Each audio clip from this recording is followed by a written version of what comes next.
I'm delighted to be joined by Seamus McMahon from Brehon Brewhouse. You've come all the way into studio down the road to us. And I suppose what I'd love to talk to you about is I've been such a fan of your beers for such a long time. Tell us a little bit about your brewery, I suppose. There's no point in me saying it. You tell us. Yeah, well, I suppose, Susan, you're probably one of the first visitors in 2014 when we set up. So basically, we're sitting on a dairy farm in County Monaghan, and we've cows one side and we've a brewery the other side. 4 daughters, milk sort of fluctuating in price, sort of from a high of 40 cent back to 18 cent, which is below the cost of production. And myself and my wife, Siobhan, decided to diversify. And I suppose of all the things we could diversify into, we ended up diversifying into craft beer. Mm-hmm. Now, the story is that we drank a lot of it one night and with mutual friends, and decided then that it was the way to go. We went to a local enterprise office. It was around the time of the demise of the Celtic Tiger, and went with a business plan and cap in hand, and decided to back us. So for the rest, I suppose the history. We started off with a 10-barrel brewing plant, done our brewing course in Manchester with the great Dave Porter. Mm-hmm. Came back home with more than a hangover than the knowledge of how to brew. And we went taste for it, Seamus. A taste for it, yeah. And we decided we had branding and everything set up, and we decided then, no, we can't brew. So we hired in professional help in the form of a brewer. And I suppose our initial plant was quite basic. It was 10 barrel, and it was cooled by water. Mm-hmm. And so it left us so we could basically, like the 3 bears, when you could brew when it was a day like today. When it was too cold, we couldn't brew because it'd freeze. When it was too warm, we couldn't brew because it couldn't cool it down enough. And it had to be just right. So I suppose from small beginnings, we moved on. Then we got a few contracts. Came out to Food Academy with Super Value. We got a couple of contracts then with Aldi and Lidl, and put in about 50 taps locally, and realised then that there may be something in this, and we moved on then to a 30-barrel plant. Amazing. All the mod cons, etc., etc. So at the minute now we're sitting there with 30-barrel plant, glycol cooled, steam heated, so we can brew all the bells and whistles, Seamus. Yeah, so I suppose it's been a journey, yeah. Yeah, I love it. The first time that I came up to visit you, I was utterly charmed by it. Like, it really is a working dairy farm. I think you offered to make me a cup of tea because I was driving, so I was only able to have a sip of the beer. Yeah. And you literally, like, it was fresh milk from a real cow. Yeah. And like, I grew up in Kildare. I'm not really a townie, but I thought it was utterly magic. This sense of creating something, in a landscape, and such a beautiful landscape as well. Well, we are in the rolling drum hills of Monaghan. We always say that there was always too much land in Monaghan. We stacked it high. So we're probably, I suppose, where we are is from where we're sitting here today. We're probably an hour and 15 minutes from the centre of Dublin. Mm-hmm. You look at Monaghan and people think we're way up, we're Nordy. So you can hear my accent. It's not a Nordy accent. It's sort of a boggy sort of Monaghan accent on the south side of Monaghan. A charming accent, Seamus. So anyway, all regional accents. Yeah. So I suppose we are quite lucky in the fact that we were fit to keep the brewery on the farm. That gives it that sort of uniqueness. We're not in an urban jungle. We're not in a retail unit. As I said, cows one side, brewery the other side. And also that it's a business that fits into what you were doing already, or fits alongside what you were doing already. You still have the cows. It's an extension of primary producers. We've been third generation dairy farming. It's an occupation. I find it's more like a vocation, than a vacation. and I suppose what you're never going to get rich at it. But you'll get a lot of satisfaction out of it. And I found the same with the beer. It's a primary produced product. The difference between it and the milk, I suppose, is the milk's collected every day, or every second day. It's made into X and Y ingredients, added on in value. 80% of it's exported. Mm-hmm.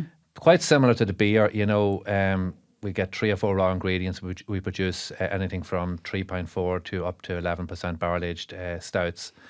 The difference, I suppose, stops there in the fact that we've exported 75% of it, but we have to source those markets ourselves. And that is the difference, and that's what takes the headspace up, I suppose. Yeah. But sure, I've seen you put your beer on sailing ships and everything, Seamus, to get it to people. Like, there's nothing stops you getting your beer into people's hands. Yeah, I suppose that's a wee anecdote, I suppose, about our Paris, our French contact. He's a local Carrickmacross lad. A wee bit more hipster than myself now. Does drink out of a jam jar and does all those mad things. So he has his own wee school in Paris. English to French, and he also imports our beer through a company called N2 Commerce. And he takes it in on a sailboat. It departs from either Cove or Dunmore East, and arrives on the coast of Paris or the coast of France, and then is shuttled across to Paris. And everything's done manually. It's the pallets are stripped or put into the galley and are taken out of the galley and are assembled on the far side and under the nose of the customs. Amazing. We don't jump. Even Monaghan people now, we wouldn't go that far to jump customs or do anything like that. And he's his own wee shop in downtown Paris, and he also supplies a lot of beer to the wee corporate outings, and he supplies it on a rickshaw. Amazing. Yeah, and it's wee basket on the front, a wee basket on the back. Amazing. I've had it in the Irish Embassy in You've Paris. had indeed, yeah. I have, which was such a treat to see it appear there. Yeah. And I love this idea of your connection to people and to place as well, to find these people who can bring your beer and have the unusual story about how it got to other people. But you also have a real connection to place, and you were telling me you had lots of tourists who come and visit you. Yeah, so we are outside Enniskeane, the village of Enniskeane, which I suppose anyone of my vintage would know the name Patrick Kavanagh, Stony Grey Soil of Monaghan, etc. Raglan Road, all those wonderful poems. And on the other side then, 5k out the other road then, is the town of Carrickmacross, synonymous with Carrickmacross Lace. Incredible. So we're sort of on a wee mini tourist trail, would you call it? Carrickmacross Lace one side, Patrick Kavanagh Interpretive Centre in Enniskeane on the other, and Brehon stuck in the middle. Wonderful. So anyone that has a love of craft beer or even a thirst for a drop of milk or a drop of beer, commuting from Carrickmacross to Enniskeane on a bus, it's a logical place to stop. That's brilliant. Yeah, I suppose we have been quite lucky. We've signed up with a couple of tourist companies, and we've had, I suppose, in comparison to our size and where we're located, quite a number of tours in this year. So I think the tourist market is quite buoyant at the minute. Yeah, it's utterly unique. Like, to combine those two aspects, the Carrickmacross Lace, which is a worldwide phenomenon, and Patrick Kavanagh as well. Like, to have that legacy of arts and crafts and creativity, I suppose, on your doorstep, it just seems to make sense that it would be fertile ground for a brewery to.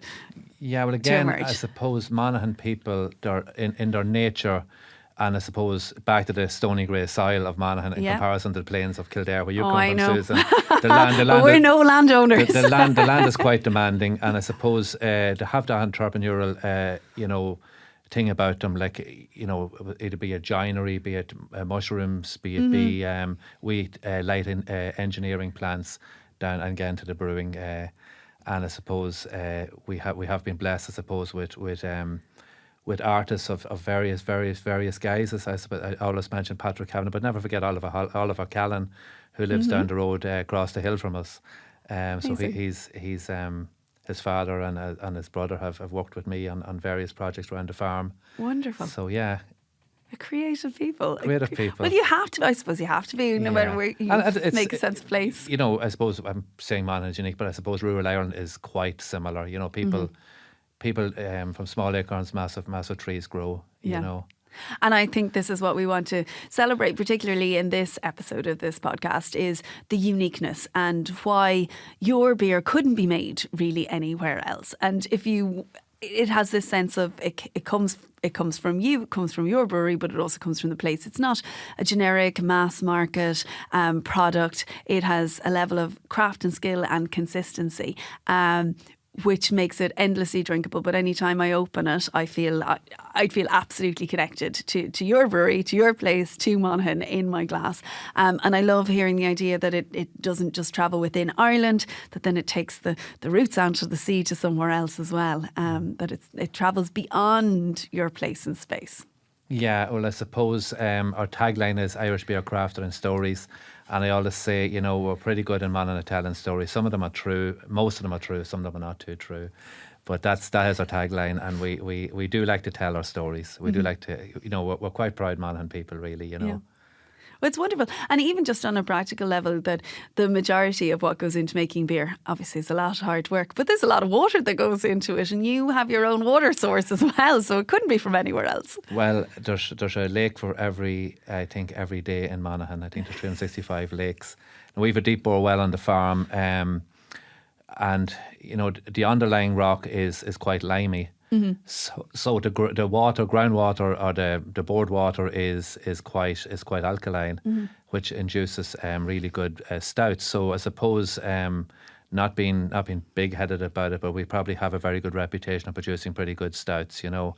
And it is down to that magic ingredient called H2O water. H2O. Yeah. It's brilliant. Yeah, I really look forward to any of your stouts, the ones that are heavier in alcohol, the lovely special edition Crown Brewhouse that come out at Christmas time. Like really, really nice. Yeah, and I suppose we were lucky as well. We have you know, the Great Northern Distillery beside us, and an endless amount of fresh whiskey barrels, which we get our hands on, filled with the stouts to produce the Crown Brewhouse, as you said, the Shanko Doves, the Raglan Roads, and we've sort of wee cask made thing going on with them there now, and the barrels go back and they're filled with the best of Irish whiskey. That's wonderful. Yeah. I love this combination of ingenuity and one drinks industry complementing and working with another drinks industry for something delicious. And again, Susan, here's the local aspect of it as well. Dundalk is 14 kilometres out the road.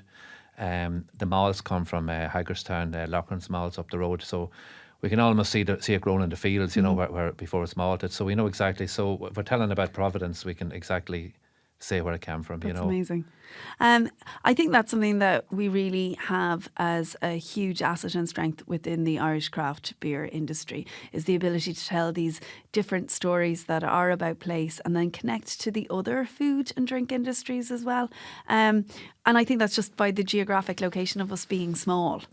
It really enables us to be able to do that. But it's great to see you actually putting it into practice. One thing for having a theory about it, but to actually do it on the ground. Yeah, well, look at let's call a spade a spade. Ireland is the food island. It's the green island. It's all those things. And I suppose the wee thing we're doing is, you know, it's wonderful, but in the overall scale, it's a wonderful country to produce food. You know, I think it's a wonderful country to grow up in. I think it's a wonderful country to live in.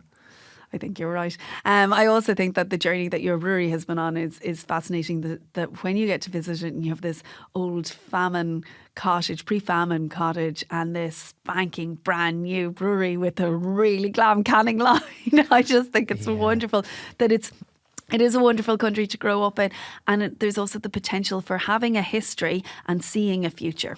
Yeah, it's you know, again back to harping to, we were very lucky that we kept the cottage and we kept the old farmhouse, and we converted the old farmhouse into the tap room. So I always tell the story, you know, my father never drank, my grandfather drank the place dry, and I'm sort of in between.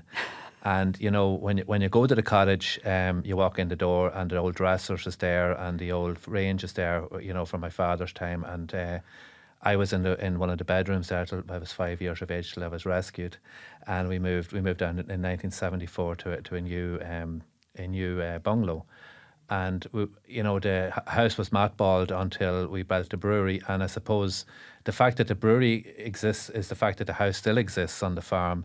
You know, and you know, the relationship of the house to my cousins and to my aunties and to my extended family. You know, it's poignant to me, but it's really, really poignant to them. You know, and that it's still there. They can come in and they can sit down where their mother was, where the mother reared them at the fire. You know, and you know, there has been a few tears shed, you know, and I don't think it's all related to drink now, but there has been a few tears shed in that house since we've done it back up, you know. That's amazing, keeping that alive, having the history, looking forward to doing this brilliant modern brewery, to having delicious beers in people's hands that then sustains all this is just a uniquely wonderful story. Seamus, it's been wonderful chatting through all this with you on this podcast, and we're hoping with this podcast that it will help people discover beers that maybe they're familiar with, or maybe other beers that they would like to try more of. But to hear the stories behind those beers is really wonderful. So thank you for spending the time with us. Thank you very much, Susan. So I'm delighted to be joined right now by Aileen Crean and also by Bill Shepperd from Tom Crean's Brewery. You're coming to us from the wilds of Kerry. Absolutely, yeah. It's not too wild this morning. It's looking good, Susan. Good. I'm glad to hear it. So what's fascinating to me about your brewery is the sense of, I suppose, legacy and place. In this episode, what we've been really delving into is a sense of place and a sense of story behind the beers, the things that make them different to other beers on the shelf. Because sometimes when we think about craft beer, I think people understand the big badged beers, you know, the macro beers. But then when they're thinking of craft beers, it's like, oh, it's just all these other little beers. And how do I find my way around it? And I think the key into that is place and story. And from your point of view, what you're doing in your brewery really is key to that. So maybe you tell us a little bit more about your story and how you got here to the fact that I'm chatting to you now and I can see these lovely beers behind you. And I can see some kegs as well. And I know there's beer. So tell me a bit about that story. Well, the history... The choice of name was after my grandfather, Tom Crean, who's a famous Irish Antarctic explorer. And I love the way you just say it's just like, oh, just my incredibly famous grandfather. I think that's amazing. You're so used to saying it that you don't think it's even remarkable. It really is. I know, yeah. And growing up as a child, we were surrounded, well, in one of the rooms we had all his memorabilia. You know, I used to even have, I had access to his polar medals and everything. Now you can handle them with white gloves. They're in the museum. Wonderful. But when he retired from his expeditions, it was in 1920, so he couldn't talk about it. Well, he was a kind of a quiet man anyway, so it was as if he closed one chapter.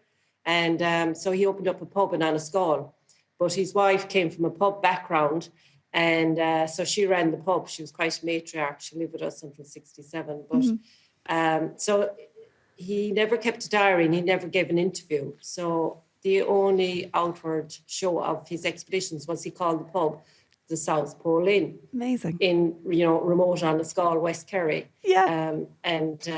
So then when we came up with the idea of the brewery, it seemed appropriate to honour him and call it the Tom Crean Brewery. But at the same time, we wanted the beers to be of quality, to stand on their own, not just on his heritage.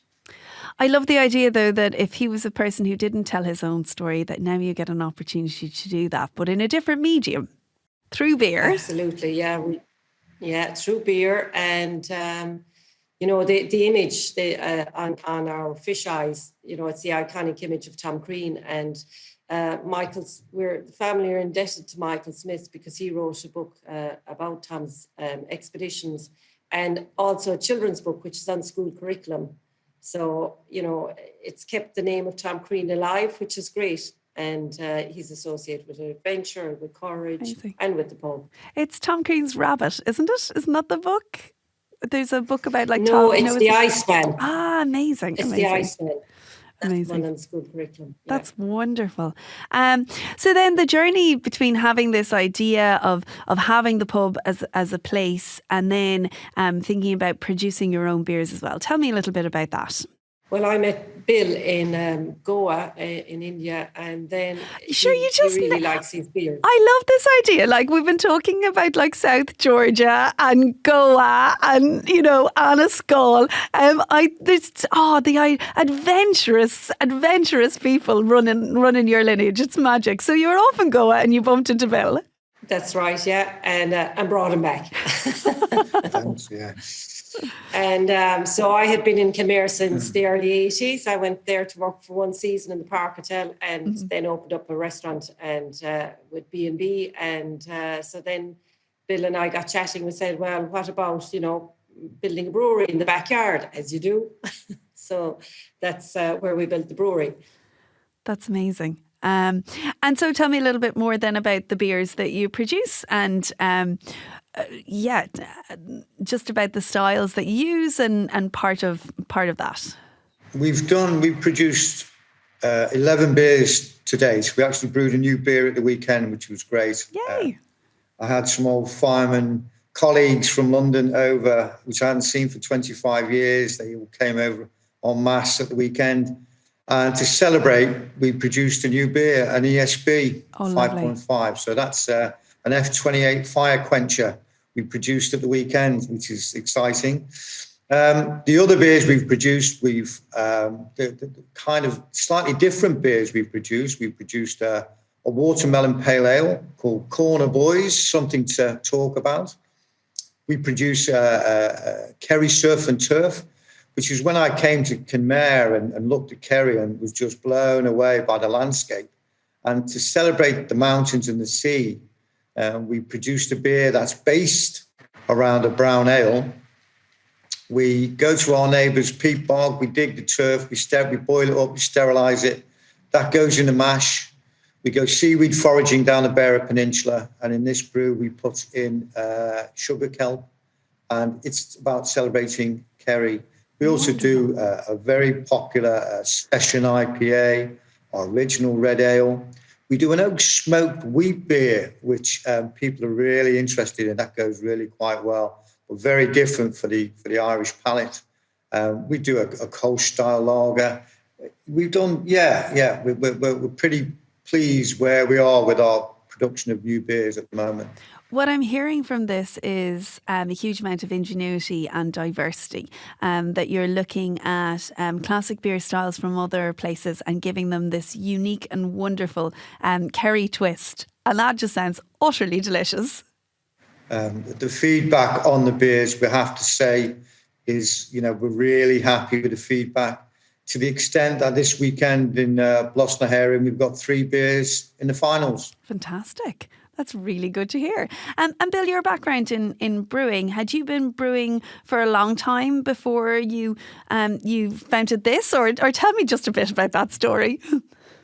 No, we originally, I've always had an interest in beer and I've enjoyed beer, but kind of brought up on cask beers. And when I came over to Ireland, it was obviously completely different beer culture.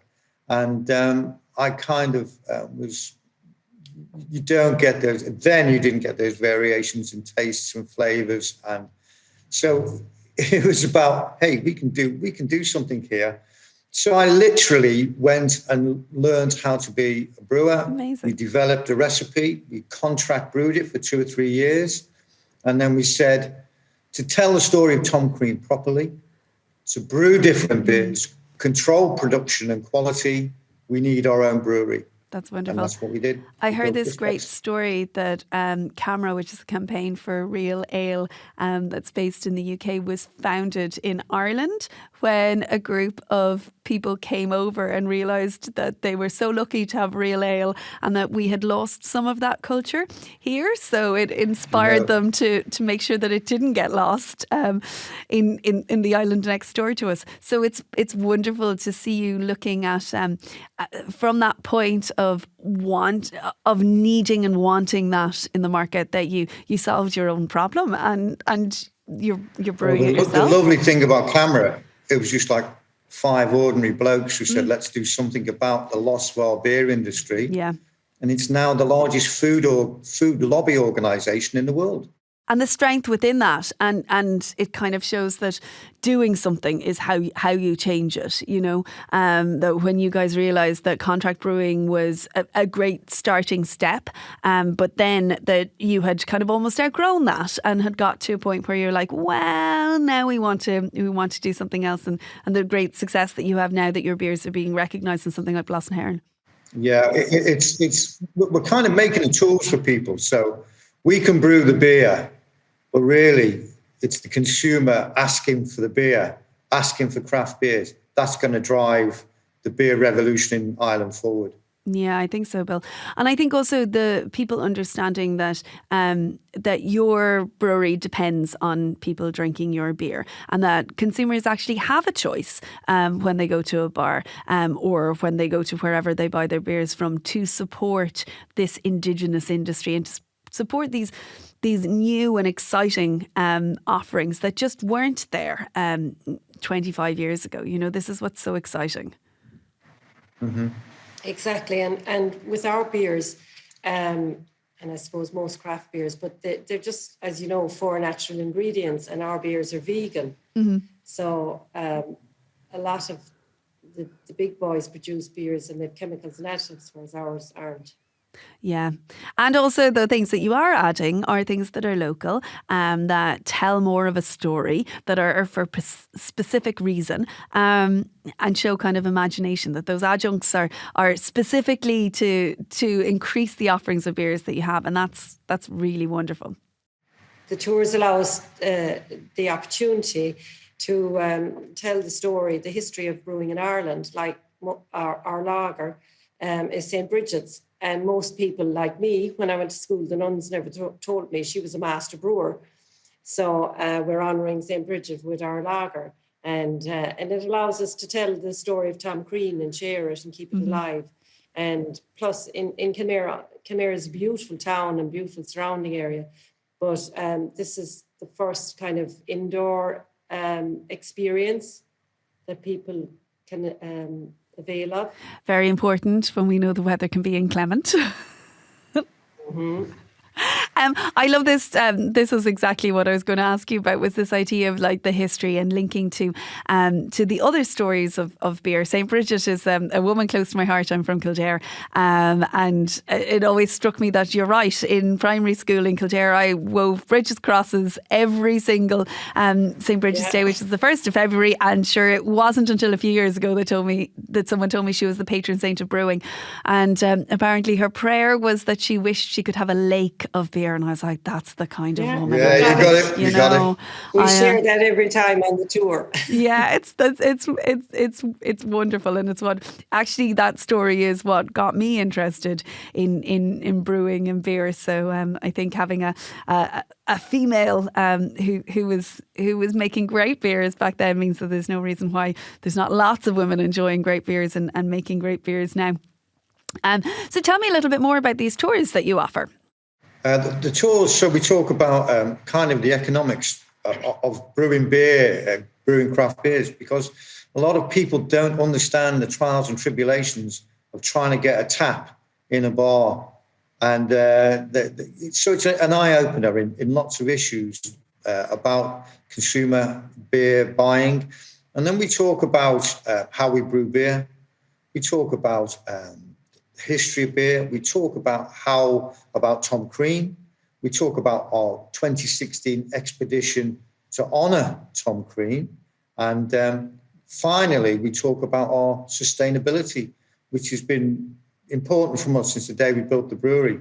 So on the roof, since 2019, we've been producing our own electricity with PV to run the brewery. We're just talking at the moment with a couple of guys. So we're going to get vertical wind turbines to increase our production during the winter.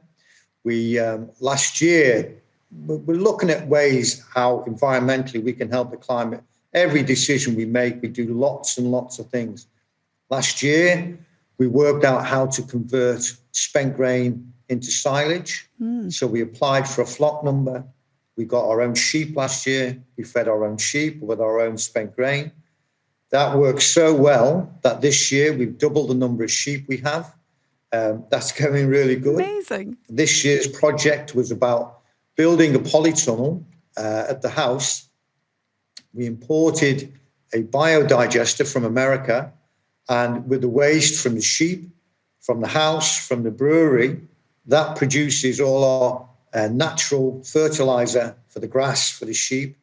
And it produces 2 hours worth of gas for the kitchen for us to cook with. That's amazing. Next year's project is about capturing CO2, because we're looking at it originally from an environmental stance. However, economically now, it's a big issue. So now we're looking at, on a small scale project to capture the CO2 for our own use in the brewery, but also to use up at the house in the polytunnel, because the CO2 will give a 30% increase in crop production in the polytunnel, and with the action of photosynthesis, will convert the CO2 to oxygen. So we're hoping to be fairly soon to be a climate positive brewery. The tagline for us is, we want to produce a pint that doesn't cost the earth. I love it. And I think on that note, it's so lovely to wrap up our conversation.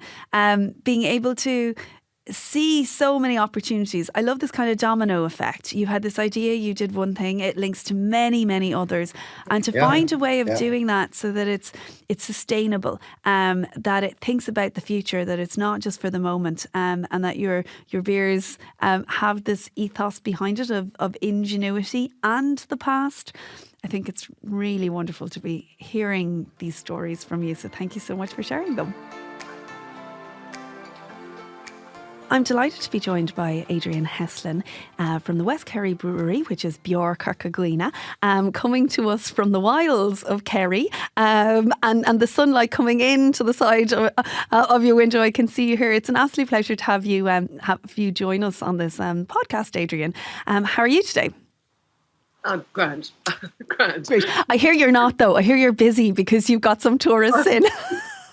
No, it's a tour, actually. It's a brewery tour. So, so a lot of our business is pre-planned brewery tours. So maybe you'll tell me a little bit more about that, about your brewery tours and what kind of experience people have when they come and visit.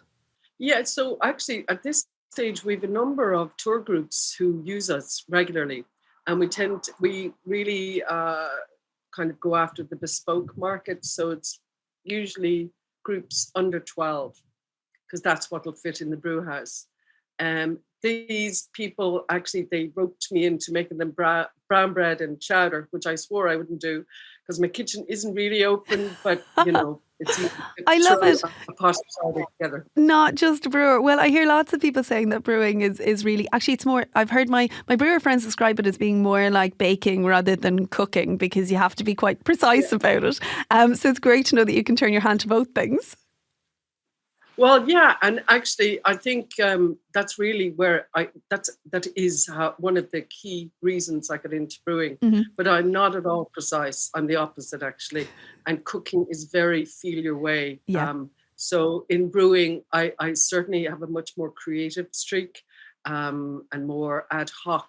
But I rely on a very good colleague, Daniel, who's an Australian, and he works with me, and we develop the recipes and that. But he puts in he gives us the scientific, if you like, precise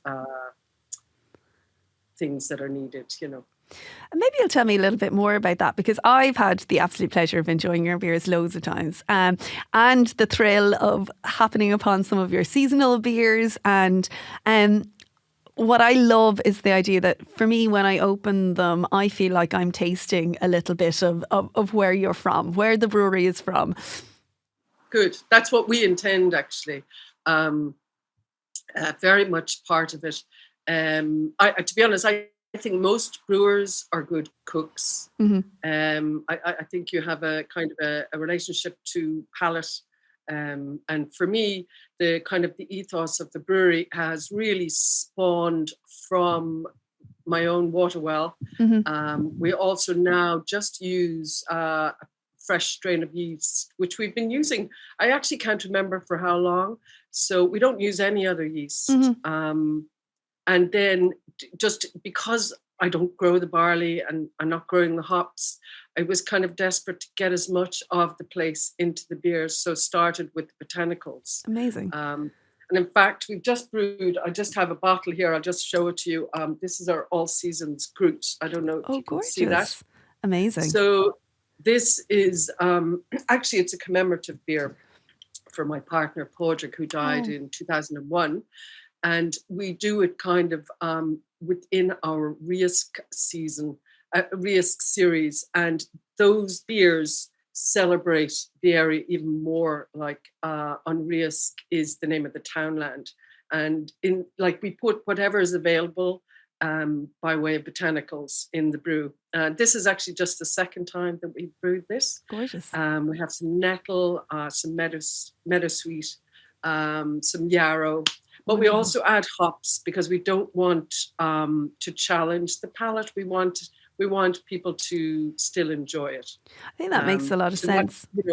That's kind of, so while other brewery models kind of style their beers around different yeasts and stuff, we don't. We're actually doing the opposite. Everything is about place. I love the idea that that you propagate your own yeast, so that comes from the place and will obviously through the generations of yeast become even more about the place that it is. Precisely. So this is a beer that is all about the Dingle Peninsula. It couldn't be made anywhere else in the world, and I think that's delightful. And then when you're foraging as well for your gruit, I really like this idea that gruit is an ancient style of beer that was made without hops and used different herbs as flavourings. But I love your attention to knowing that we're not in the past. You're modern. You're looking for new customers who are well versed in the flavours of beers, but you're giving them something that is so incredibly unique. Well, I think maybe that's because essentially I was in the hospitality industry. I'm a publican by default, pure accident, and so people are coming here to experience the area. So it just seemed natural that in starting the brewery, we would celebrate the place and add it to the cultural experience that the visitor intends to have. So it is like listen to music, go to art exhibitions, enjoy walking, go on the sea. I really see food experiences and drink experiences in the same realm. I think it makes a lot of sense because I've done a good bit of research into just general tourism, and every tourist is a food and drink tourist because no one comes to a place without eating or drinking. And if we know consistently that one of the top things that people want when they visit Ireland is to visit an Irish pub, then why wouldn't we give them that wonderful experience of actually tasting the things that we make? So it's amazing. You're there making chowder, getting them to visit the brewery, but also creating a beer that is so essentially from the place and from you as well, Adrienne, because it's your imagination and your mind that's creating this beer. It's not, it's not a formulaic recipe. You really have an attention to detail. Yeah. So typically we would sort of make teas out of the botanicals and taste them, just to see what mix to put in. And as I say, I do really feel most brewers are good cooks. Mm-hmm. They really go hand in hand. I also like the idea that it's about the hospitality of cooking, because there's one thing about cooking to eat and to sate hunger, but there's an absolutely different thing, which is cooking for someone else. Brewers just do that on a bigger scale. Yeah. And in fact, I'm only happy when I'm cooking for other people. I live alone, and to be honest, I love cooking, and even for myself, I love to cook, but I so much prefer cooking for others. Me too.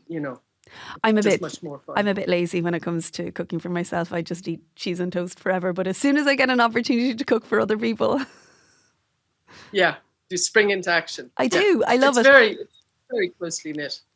And I think with the beer, the nice thing about it is that these bottles of beer and your beer gets to go other places even without you. So there's that sense of hospitality. And that's the lovely thing about a beer, that it can travel as well. So when I'm lucky enough to spot it in other places, when I'm not near where you are, I just love it. It's my first go-to, because I'm like, I get to have a little taste of a place I'd love to spend more time in and don't get down there often enough. Actually, we've a big weekend this weekend, the Dingle Food Festival, and everybody's gearing up, very excited, because it's the first time in 3 years that it's taken place. But I'm very particularly excited myself, because I have Jess Murphy from Kai Restaurant in Galway coming on Friday, and we're doing a platter and a beer. With the beer I showed the All Seasons Gruit. And the platter is a sharing platter for two, again on that whole note of sharing. But it's black pudding and sausage rolls, and some terrine pork and plum, some pita bread, and some local cheese and butter. It's all meat, nothing vegan or vegetarian. This is very specifically for the meat lovers. But the beer should go really well with it, in that it does have bitterness, so it'll cut through the fat. Delicious. So we're quite excited about showcasing.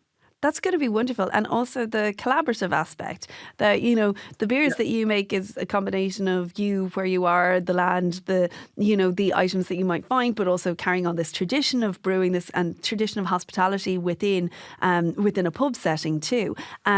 But then also to get to play with someone else like Jess, who loves food and flavours and those combinations. Mm-hmm.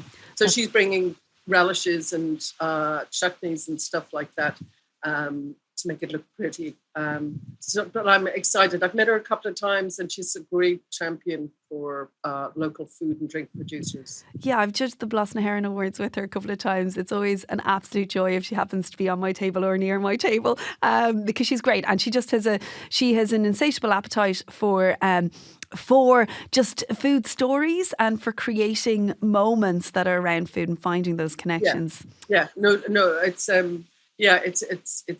pretty exciting. It's lovely to meet somebody as really connected to her ingredients. You know, it's wonderful.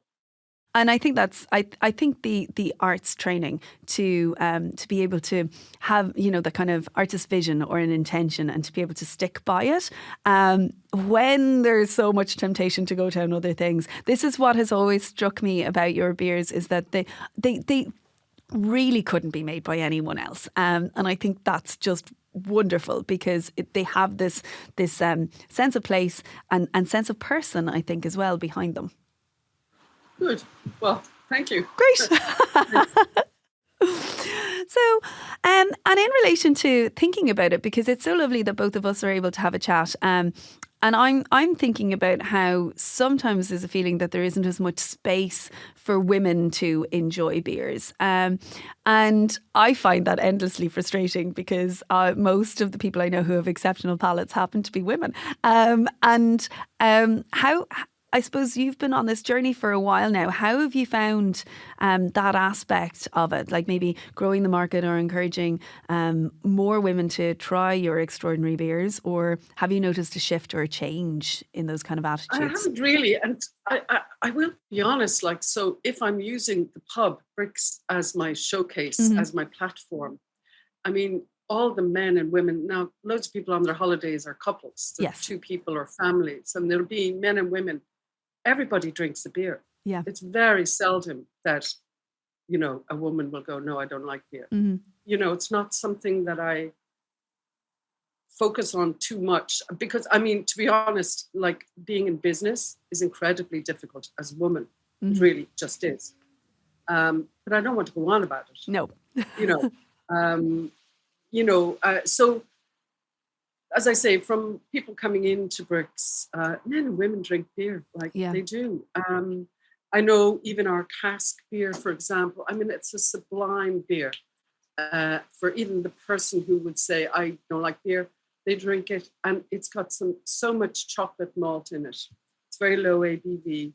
It's as smooth as anything. And I call it a good breakfast beer. Delicious. And that's the other thing about beer, in my mind. I think beer belongs in the early part of the day.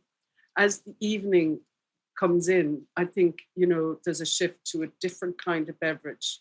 And again, I think it's wonderful. So when we do our tours, a couple of groups might want to come at 11:30. So they would have had their big hearty breakfast in their hotel. And that cask beer, a glass of that, is a perfect kind of digestive, if you like, for the breakfast they've just had.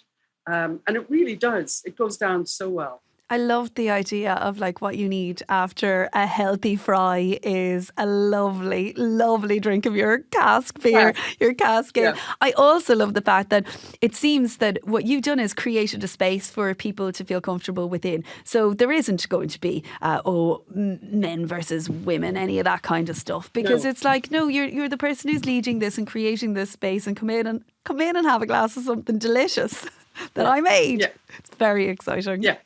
I think, again, coming from hospitality, I'm well used to, we're in the service industry, not the servant industry, but the service industry, where we provide a service. And part of that is to make people feel welcome and comfortable and relaxed. there's so much stress out there. By the time you get here, like, just that's what we want to do, is provide that kind of comfortable space. Well, Adrienne, you've definitely reminded me to put Dingle and the Dingle Peninsula and a visit to your brewery right back up at the top of my list of places that I have to go to really soon. I'm wishing you all the luck for the fabulous Dingle Food Festival. I've no doubt it will go down an absolute storm. And thank you so much for joining us on this episode and giving us a little insight into your brain as a brewer. So thank you so much. Lovely. Thanks.